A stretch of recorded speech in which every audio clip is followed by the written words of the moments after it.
Welcome to Fun and Games Side Quests. Every episode is a different host sharing a video game they love and why they love it.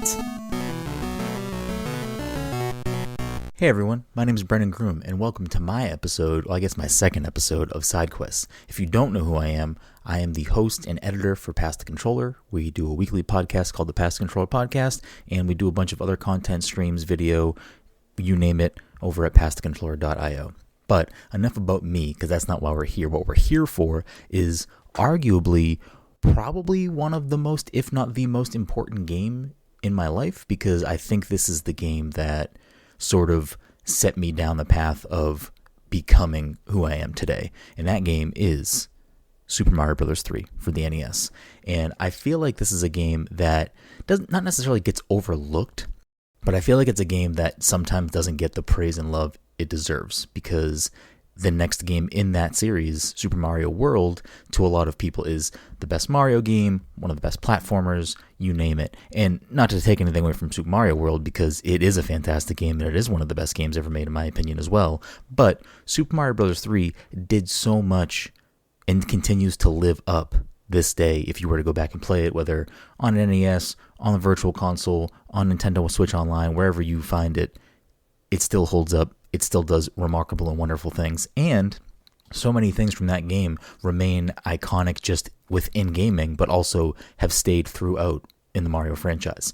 But before we even get to all of those things, I guess we can start things off with my history with the game, which is growing up, video games have always been a part of my life. And when I think back to, like my earliest memories of being a child, like it was video games. Like that is what I can picture. I can go back in my brain and see myself a very, very, very young person playing Nintendo and playing my NES and, well, my family's NES and, playing, yes, Super Mario Brothers as well. Wheel of Fortune for some reason when I definitely didn't understand that game at the time.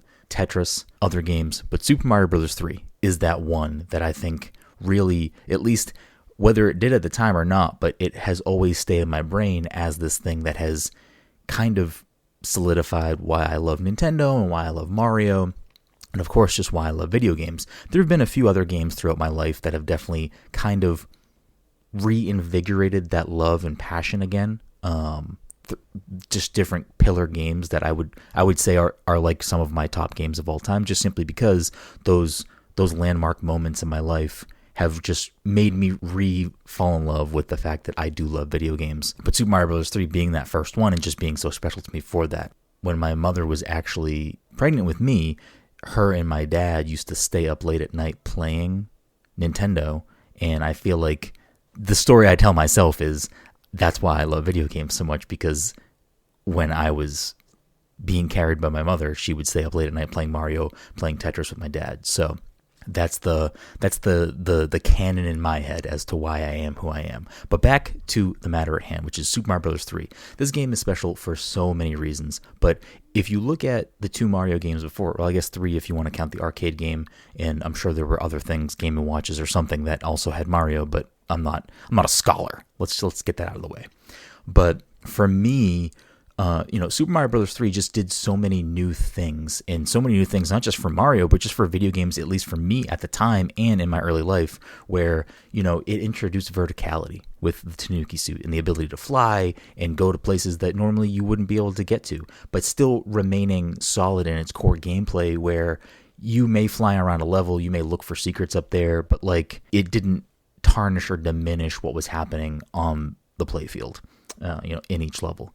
And I feel like the levels in Mario Bros. 3 aren't necessarily super long. I feel like they are a very good snapshot size, and they sort of contain themselves obviously within each world, and each world has a theme and different, abilities and enemies and different things that they introduce to the player, to the character, to you.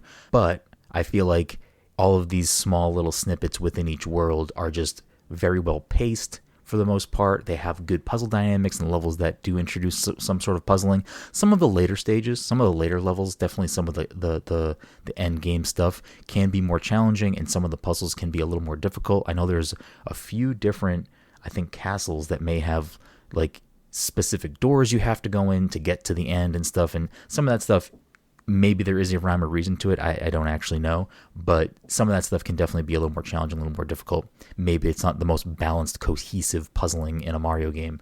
I'd have to really, really go back and dig into it to see, because I really haven't played late game Mario Bros. 3 in a long time.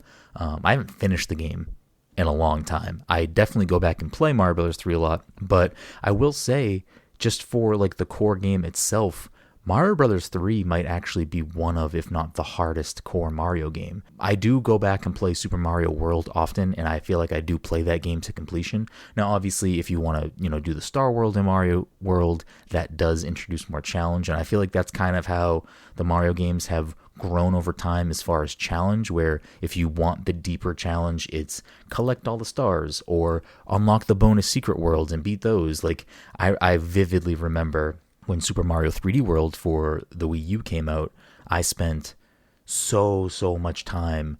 It feels like, I don't actually know, but I'm pretty sure I spent an entire day trying to beat Champion's Road in Super Mario 3D World. And when I finally did complete that level, it was like, I felt so accomplished. But that's how I feel like Mario games have kind of progressed over time, is they add these additional challenging things for the player at the end, if that's what you want. Where Super Mario Bros. 3, I feel like, didn't go that way just yet. This was the precursor to that happening, which was the end game of that is rather challenging, and you really do have to be kind of put to the test if you want to pass that test. And it's not, I don't think that's necessarily a diminishing thing for Super Mario Bros. 3. It was obviously a product of its time.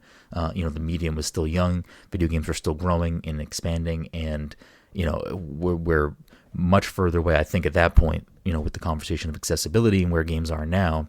But I do like that there is that challenge in the game, because I think it makes this game a little bit special, because it does so many different things. You get to the late world. I don't know. I actually don't know what the name of the last world is, if it's just called like Lava World or whatever. But when you get there and, you have these different levels that you don't have to complete all of them, you get pulled into them, and some of them are more challenging than the other ones. And it's, again, I don't know if there actually is a rationale or a way to move around that overworld without getting pulled in a specific way, but it was exciting. It was a dice roll. It was, which one am I going to get pulled into? I hope it's not this one, because this one's really tough. I hope it's this other one, because I know I can beat this, or I have this specific power up. How can I get through?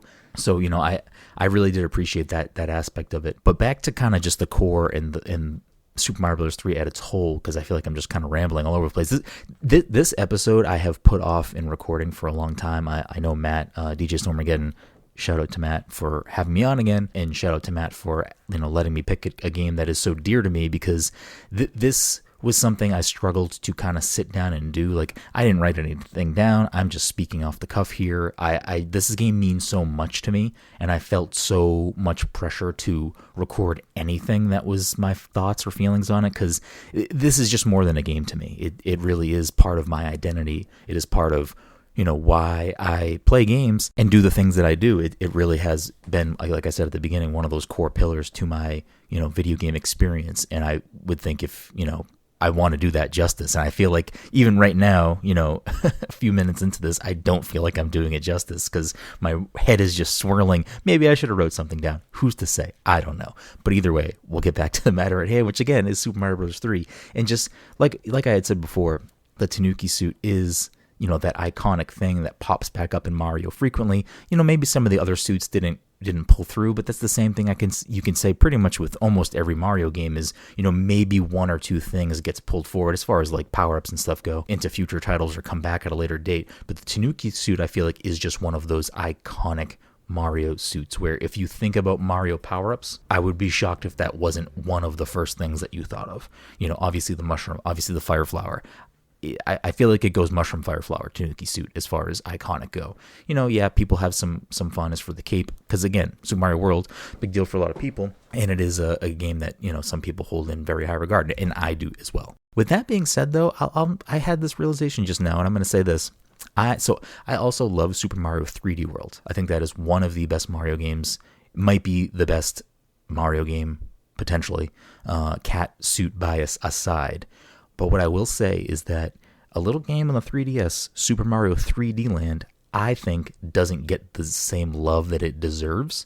And I feel like Super Mario Bros. 3 is to Super Mario World what Super Mario 3D Land is to Super Mario 3D World, because you can clearly see how Super Mario Bros. 3 led to Super Mario World. And I feel like if you have played 3D Land and played 3D World, you could make that same sort of argument of seeing how, okay, I can see how this game really directly influenced this next game. Where you can't say that, I think, necessarily for all Mario games. Sure, maybe the new Super Mario Brothers games have some very direct linearity to them, but I think overall, a lot of jumps between Mario console Marios and just Mario games in general, you can see like we're taking it in a different direction. You know, you look at 64 to Sunshine, you look at Sunshine to Galaxy, you look at Galaxy to Odyssey. There are some overall trends and similarities, but when you look at the similarities between Super Mario Bros. 3 to World and 3D Land to 3D World, it almost seems like here's this idea we have. Okay, now let's, quote unquote, take that same idea and then refine it more. I was going to say master it, but again, I don't want to diminish Super Mario Bros. 3 because I personally, Super Mario Bros. 3, nostalgia aside, or maybe nostalgia is part of the main reason, is probably my favorite Mario game. It is too important to me. But back to the game, you have these other suits as well that are so like I love the frog suit. The frog suit is not good, but it's just so cool. Like I loved being able to hop around as Mario in a frog suit. It was probably never a good suit to pick up. It was probably always a bad choice, but I adore it, and it's one of my favorite suits in the game. The Overworld in Mario 3, that's kind of the first. I'm trying to think. Yeah, Mario 2 and Mario 1 did not have Overworld, so this is the introduction of the Overworld, and you get, not just some plain, here's the next level, move on. There is some character there. There is some love put into that design, which is you can defeat a Hammer Brother on a Hammer Brother space, get the hammer, and you can use that in certain situations to open up either secret areas to get a whistle or I don't know if they're actually called whistles or flutes. I always called them whistles. I have no idea if they're actually called something else, but I call them whistles. So, and for clarity, I'm talking about the wind instrument that you can find that can allow you to skip forward worlds. But you can use that to find that other secrets, open up other pathways. There wasn't just a linear path in most of the overworlds. You can choose which level you want to do. You can choose to go for something that has a secret behind it, or has a bonus stage, or one of the match 3 spaces. There was just a lot of variety in the overworld, and I really appreciated that. I thought it just made the game feel more alive, and it gave that overworld something, added something special, something extra.